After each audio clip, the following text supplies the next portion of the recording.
and always will, is about moving humanity forward. And remember, folks, every act of kindness is a little love we leave behind.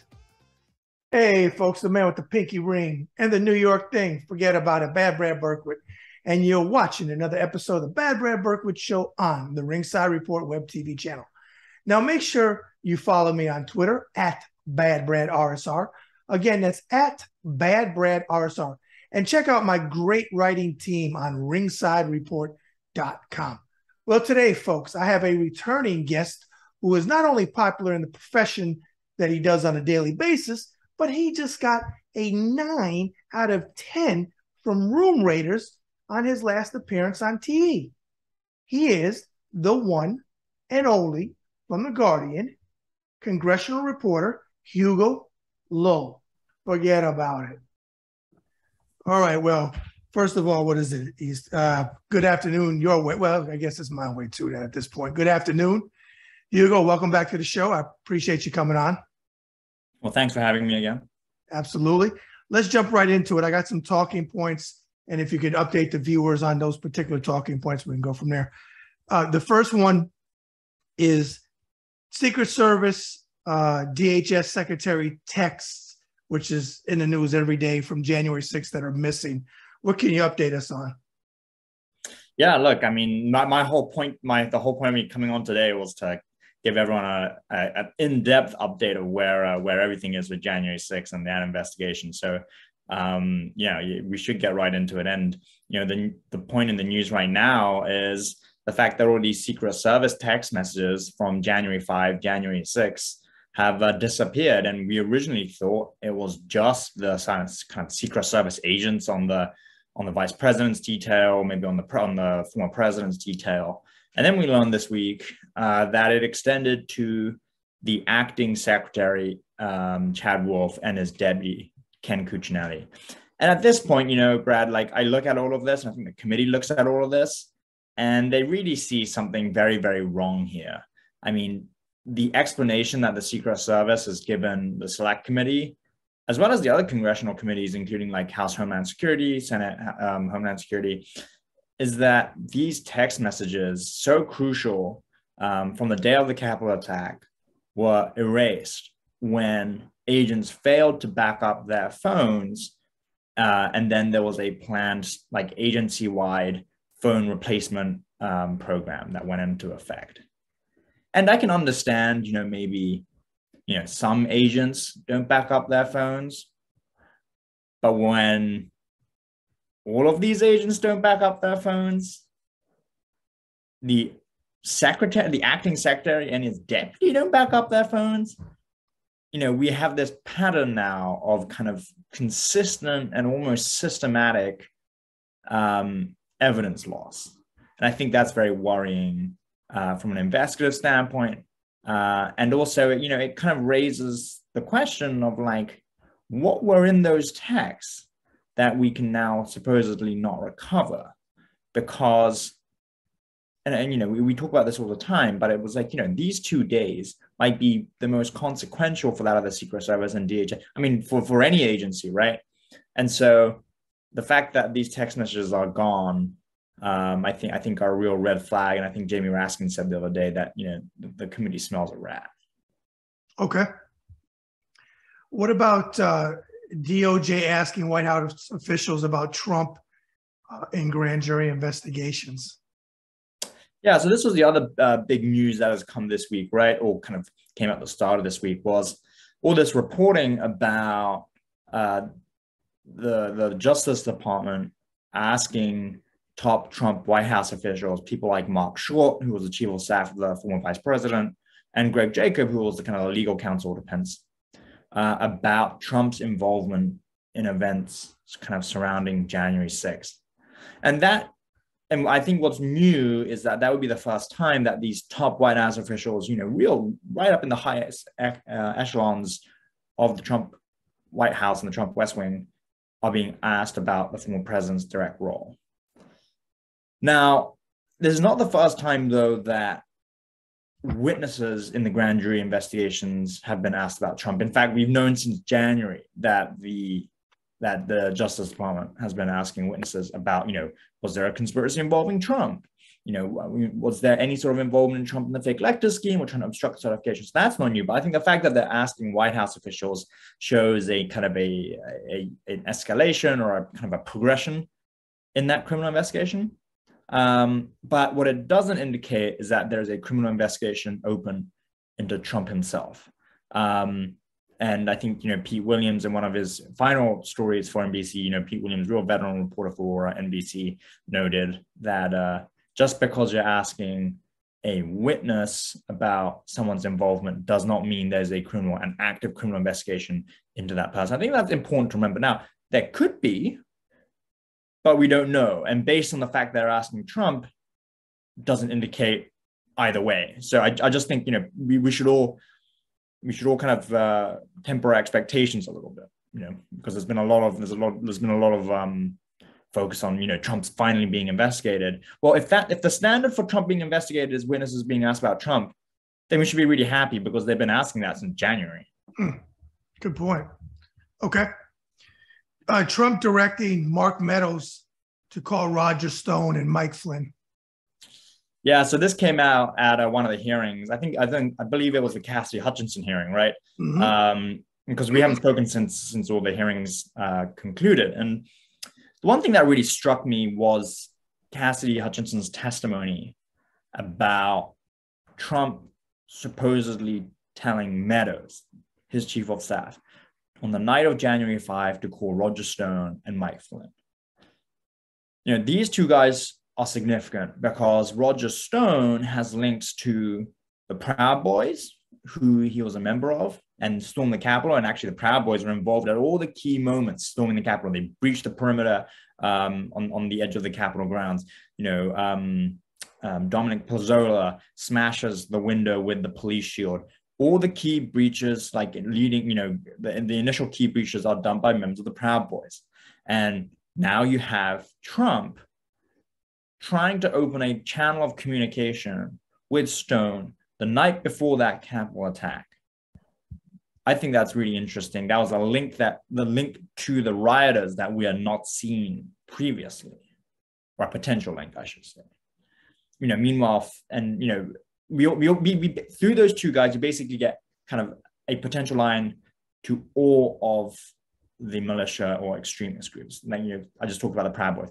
The Oath Keepers. Roger Stone was being guarded by the Oath Keepers, being protected by the Oath Keepers, January 5, January 6, and also at previous rallies in DC, kind of leading up to J6. So, if Roger has to kind of embody, connections, it would be to Proud Boys and Oath Keepers, I think. And then with Mike Flynn, again, really interesting. Like, Mike Flynn was in DC on the 6th. We don't know what he was doing. He didn't end up going to the Capitol. But we know that his own kind of paramilitary group called the First Amendment Praetorian, we refer to them as 1AP for short, that 1AP was at the Capitol on the 6th. And they were kind of doing this weird kind of almost like a reconnaissance thing where they were kind of standing around on the west side of the Capitol, and then, people's cell phone footage picks them up on the east side of the Capitol. And so they're on all sides of the Capitol. They seem to be going around, as the Capitol attack is unfolding, as if they're relaying information to someone. And I don't know if the committee has any more in-depth detail or anything more about Trump's call to Stone or Trump ordering Meadows to call for Stone and Flynn. But I think that's a really significant nugget that they uncovered. Now, Stone, we should just say, says he never received a call from Meadows. So it may be that, potentially Meadows tried to initiate a call to Roger Stone, but failed. We don't know what happened with Flynn. Flynn's not addressed this. But the fact that Trump is ordering his chief of staff to call these two people who had nothing to do with the administration, I think that is really significant. Okay. I want to talk, Dominic. You mentioned Dominic. Dominic, I will never forget Dominic because I'll never forget Deb was upstairs working in her office and I was watching this live. And when, when I first saw it, the first thing I saw was Dominic breaking the window of the Capitol. Did you say, I want to make sure that I understood you, is Dominic a Proud Boy? Yeah, Spazzo, yeah. Okay, interesting. Okay. He goes by different nicknames. I mean, Spazzo is one. Because I just had Glenn Kirshner on, and I had asked Glenn a question I was curious about, and Dominic was the one that I brought up because I said, are any of these people that are being convicted also getting charged with restitution? I said, I know it's hard to get them all for what they did, but with him, you saw him break that window, and that window has a cost. I know it's kind of off what you're talking about, but it's relevant because I've been talking about Dominic. So I didn't realize though, excuse me, that he was a Proud Boy. Okay.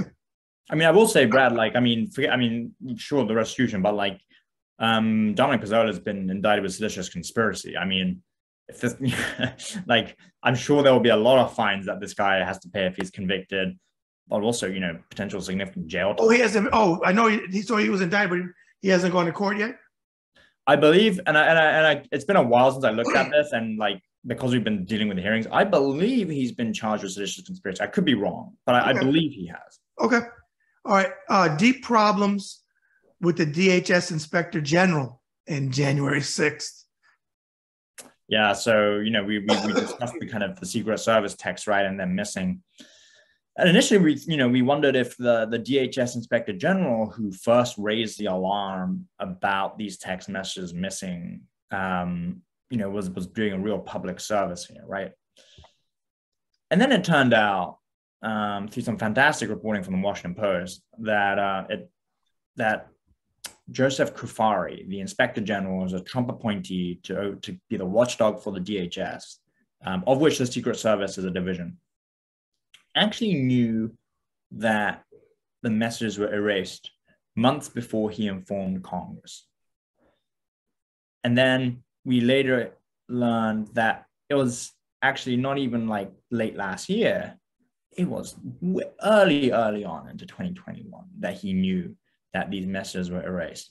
And I think the Select Committee, and I think Chairman Thompson and Carolyn Maloney, who's the chair of the House Oversight Committee, has written to the DHS IG saying, they don't believe he's operating in good faith. They've lost confidence in his investigation because he sat on that for so long. And I think that, there's obviously concern as to whether, this is some sort of cover up, or whether, he covered this up until he could, until he knew this was going to become public and he had no choice to kind of, reveal this.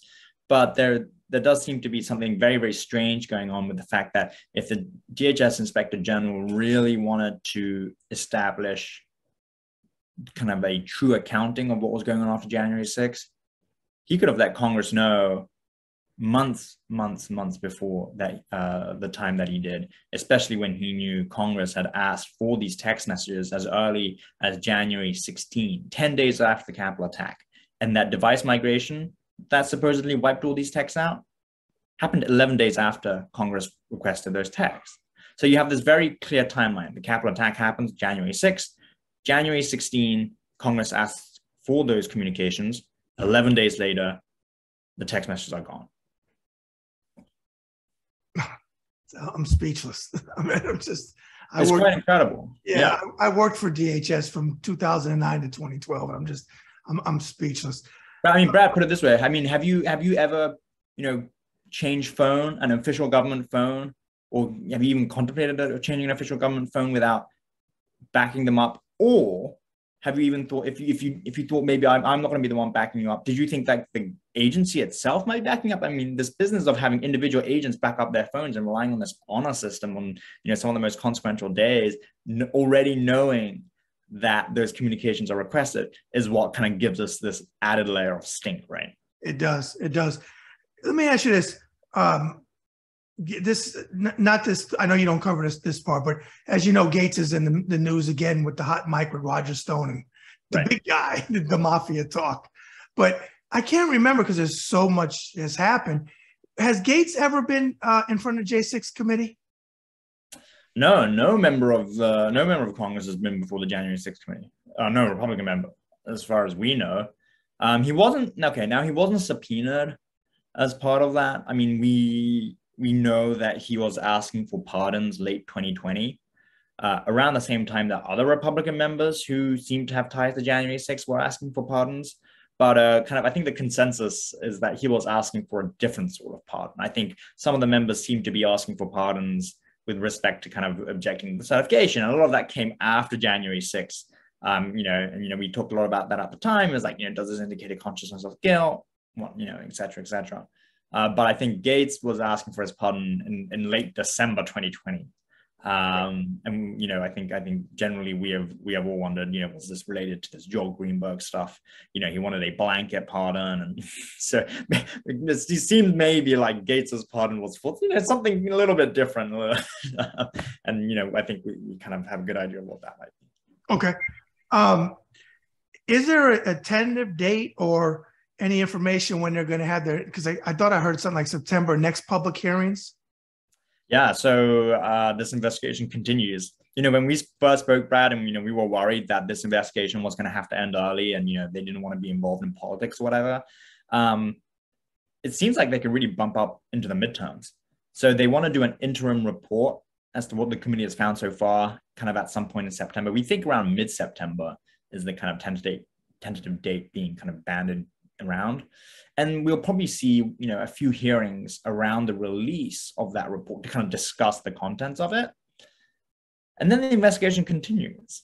And so it may be that we don't get a final report until like October or November. I mean, this could be a different October surprise, right? I mean, yeah. So that's also very interesting. I think, the committee members have been talking about how, look, this investigation could have been over months ago if the Trump officials and Trump's allies hadn't stonewalled this investigation.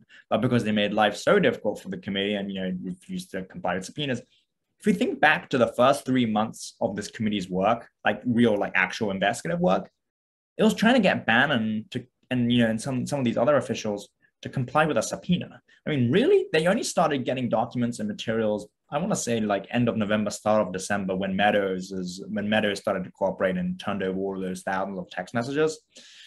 So we talk about this being an 11th month investigation, but really the investigative work started in December. And so, the members are, when I talk to the committee staff, they're kind of like, look, if Trump hadn't tried to obstruct our investigation, we might already be done. But because they did, it might mean that we're running straight into the election with this. And if that's the case, then they really have no one to blame but themselves. Okay. Two more things I want to ask you today. And we talked about this when you came on a couple months ago and you did your 360 conversation. Trump wants to scream, and then the Republicans scream behind him that it's an unselect committee and there's no cross-examination and blah, blah, blah, blah, blah. Even though Adam Kinzinger and Liz Cheney said everybody, for the most part, or maybe everybody, period, has been Republicans that they've talked to.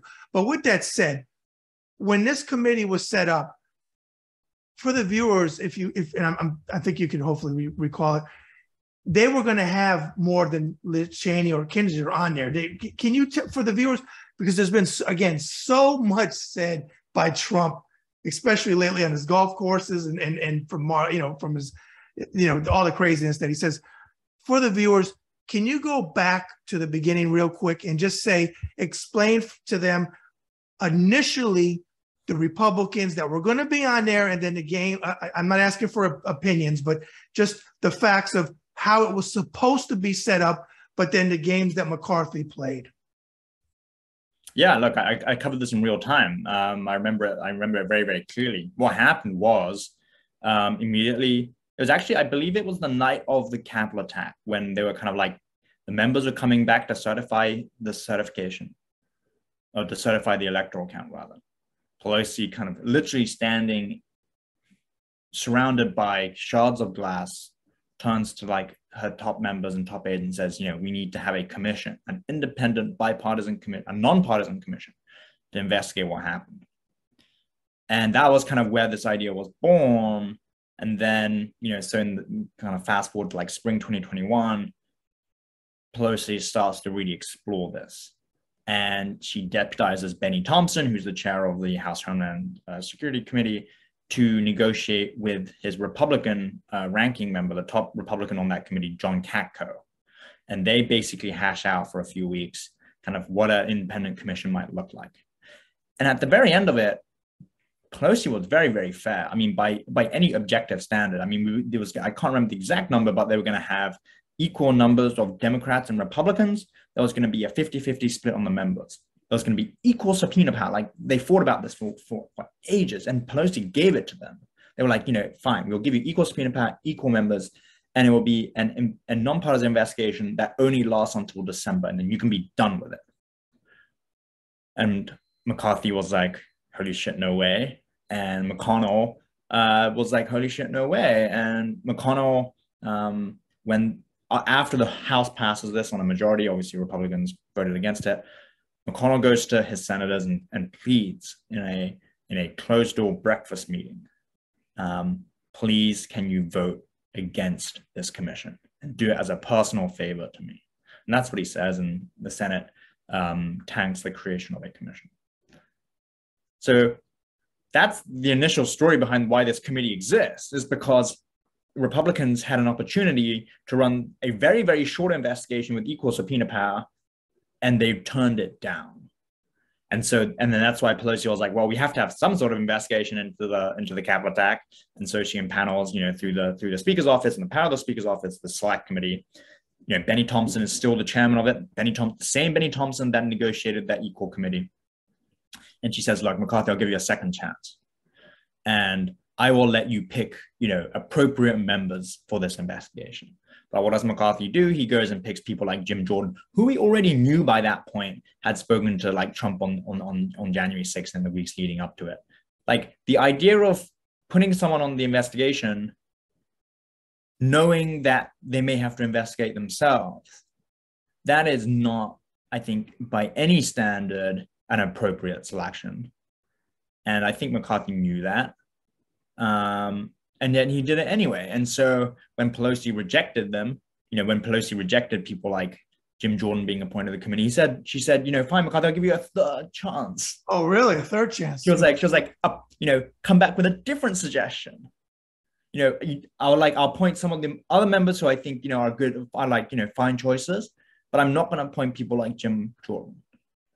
And she was like, I'll give you another opportunity to replace those slots so that there is equal representation. And McCarthy was just like, no, I'm not going to play. I'm not going to appoint anyone, and pulled his entire involvement. At which point Pelosi was like, this is enough. Enough is enough.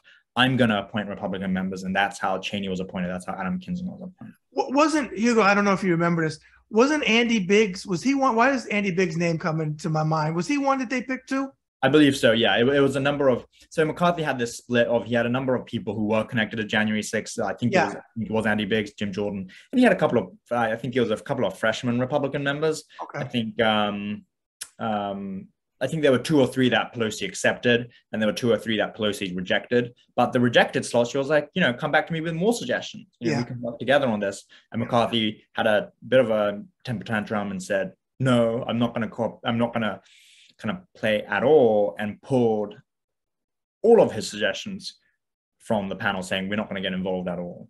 And that's when Pelosi just appointed Cheney. Yeah, it's disgusting. It really is. And I'm not, I don't want to put you into politics, but it's disgusting just as an American to know what the real truth is. I'm not saying that there's stuff on both sides, but these are facts, folks that are watching this show. These are facts. And you get Trump that spins it, and Kevin McCarthy because he wants to be Speaker of the House so bad that he'll take the country down. It's appalling. But thank you for going back over that. One other question I wanted to ask you, just out of curiosity for S&G. You remember back in the day when, I can't remember what it was and if you were covering it, but when Gates came in, this is when Trump was still president, with the gas mask on to be stupid. I can't remember what was going on, what hearing they had, but he was grandstanding and being a total, as we say in Italian, a mameluke.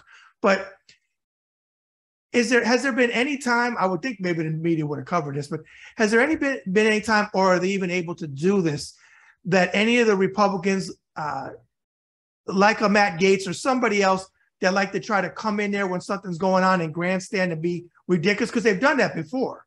Republicans have come in the middle of hearings. I think Ted Cruz has done it too. Not 100% on him, but I know for a fact Gaetz has. Has there been any time during investigations that they're not able to come in? It's not closed door. I mean, the public, well, you see the public ones. I'm talking about in the closed door. First of all, are you able to be in there during the closed door? So Well, okay, I'll just explain it. The answer to your question is no. Okay.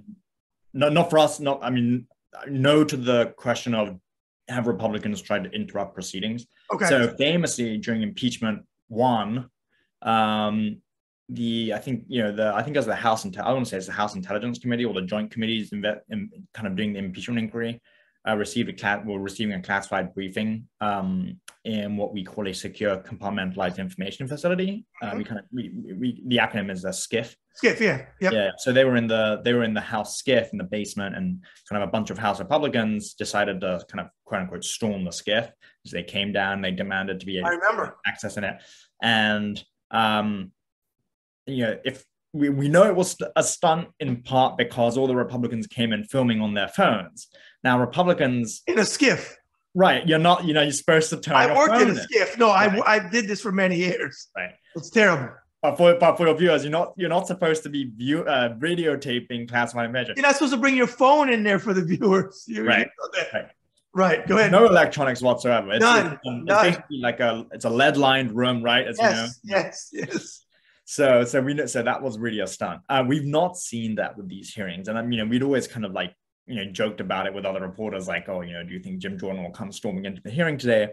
But they've not done that. I think in part because it's very difficult to do that. I think these, especially the public hearings, there's a very heavy Capitol Police security presence. I mean, before every hearing, we've got the bomb squad doing a sweep. We're doing you see the canines doing a sweep, and so I think Republicans have just decided that kind of stunt probably doesn't help them anyway. Like, it just gives more ammunition to the committee and more ammunition to Democrats. They've not done that. As for the closed door depositions, we've not been in the closed door depositions. Reporters have been allowed to, obviously, along with other members of the public, since it's all live on TV anyway. We've been allowed into the public hearings. But the closed door depositions, they're actually, and I think the difference with this is the investigation is really being conducted by committee staff. I think it's one thing when members, have hearings or like do interviews, and part of the reason why I think impeachment one was kind of a little bit chaotic was because it was people like, the House Intelligence Chairman, Adam Schiff, Jerry Nadler, who was the chairman of the House Judiciary Committee, and Carolyn Maloney, the chair of the Oversight Committee, and like these people asking questions in public hearings, and it became very disjointed. This investigation is being conducted by top counsel for the committee in kind of closed door conference rooms. And if just kind of describe the setup, there is a nondescript office building, a House office building, and like for Congress's use. I think DHS is also in that building, and among other, and maybe HHS as well. It's a shared office space. They have these conference rooms that they have like all the blinds drawn. Outside the room, there is a little machine that makes static noise. So No, it's a pretty sophisticated setup. And a lot of the questioning, like members can jump in by Zoom or whatever, but a lot of the questioning is led by committee counsel. And, if I think about some of these guys like Tim Hafey, who's the chief investigative counsel, like Sean Tonoli, like some of these counsels are like former US attorneys. These are like the real pros. They don't fuck around. And I think there's not been any appetite really to be, for Republicans to be interrupting, these kind of depositions, especially when you have former U.S. attorneys running this, right? It's not like your buddy, or your kind of like your fellow congressman is asking questions. These are top former Justice Department lawyers who know their shit, and really don't fuck around. Okay. One last thing out of curiosity, were you around the Capitol at all when Jon Stewart gave that impassioned speech about, I don't think you cover this, but the PAC Act and what was going on? Were you there by chance? I wasn't. I was in LA this week, and I flew out late last week. But I did obviously see it. I think, look, it was, we talk about this so often. We talk about Republicans, blocking, bills that I think are bills that are popular, bills that are necessary. out of spite. I mean, I think, Senator John Cornyn said something like on Twitter yesterday that, that bill to kind of help the kind of burn pit victims, that he was like, oh, we were going to pass that anyway if it wasn't for Schumer's, problematic negotiations kind of thing, right? I don't remember the exact language he used, but he just straight up admits like, oh, we're going to pass it anyway, and we were just blocking it out of spite. I mean, it's just extraordinary. And then you see the fist bump, the whole, right. The video of Cruz turning around. It's something else. So I think that was, I think it's just another emblematic moment in I don't know. I really don't understand it. Maybe, Brad, maybe, you can kind of understand it more than I do, because maybe I'm a reporter and, I cover this stuff. So it's difficult to be like removed from it and, to have an actual step back look at this. But it is just extraordinary how, some of these universally popular bills, you would have thought Republicans would want to get it. Yeah. And, and it contradicts seriously, it contradicts saying we love the veterans when you're doing this, just like when you say you're the party of law and order, and none of the Republicans will acknowledge that the cops did their job on January 6th and got the shit kicked out of them. Some of them died. Some are permanently maimed for life. And they don't even want to acknowledge them. It's like they want to move forward. So it's along the same lines what you're saying. Let's do this. Anything in closing you want to put out? Well, just before we go to closing, I think that's a really good point. And I was watching the Katie Fang show on MSNBC, our good friend Katie Fang, and she had a guest on the other day who kind of was one of the advocates for the burn pit bill and was very, very critical of these Republicans. And he said, this quote that really struck me, Republicans love the soldier, but they hate the veteran. And I think that's, that really summed it up for me, right? Like, it's true. They love defense spending. Like, this is a very Republican thing. You always got to boost the military budget. Trump loves to talk about how he rebuilt the military, even though he didn't. No. But when it comes to supporting veterans, when it comes to supporting veterans affairs, the government paying back the service and the contributions that, these vets have, they don't want to do it. They want to strip out these bills. Yeah. And, I'm a veteran, 20 years and 28 days. So I take it very personal, and I commend Jon Stewart for using his platform. And I also commend him because, again, facts. I don't deal in alternative facts that Kellyanne Conway does. Jon Stewart went on Newsmax, which is an organization, not asking your opinion, but an organization that I know is utter bullshit. And he went on Fox News, and he went on places that I would love to go on Fox News and talk about this. They wouldn't have me on in a second. I would love to go on Fox News as well and talk about it. Yeah, right, exactly. But they're going to pick and choose. But they did have John on. But they also know that John. I'm not saying John was grandstanding, because he wasn't. But they know John is going to bring ratings, and they'll spin what he says. As soon as he goes off, they'll spin what he says. Right, and that's the trouble with this. They spin like crazy. Right. And they will cut things out of context because they know what Republicans are doing. Is going to be viewed as bad, and so they have to spin. Exactly. Well, hey, again, I appreciate you coming on. You know that I think the world of you. You're doing great stuff. When you get completely famous and get your own show, don't forget us guys that had you on our podcast early on. No. Look, and I know.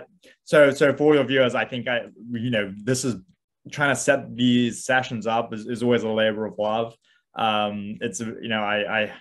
I've had a very, very busy schedule the last 2 months, with the hearings, and it's just nonstop. And it's actually really good. And I love actually doing this show, because when we do TV, like straight, like MSNBC, we only get like 5-minute segments to, talk about this stuff. And then, here, like, we can really get into it and we can really talk about the issue. And I really value that.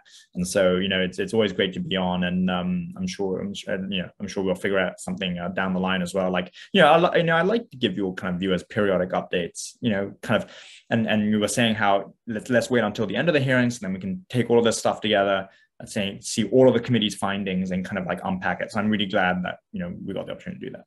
All right. Well, enjoy your Sunday, and we'll talk soon, Hugo. Thank you so much. Thanks so much for having me again. Take care. Hey, folks, that's another episode of the Bad Brad Berkwitt Show, and you can't forget about it.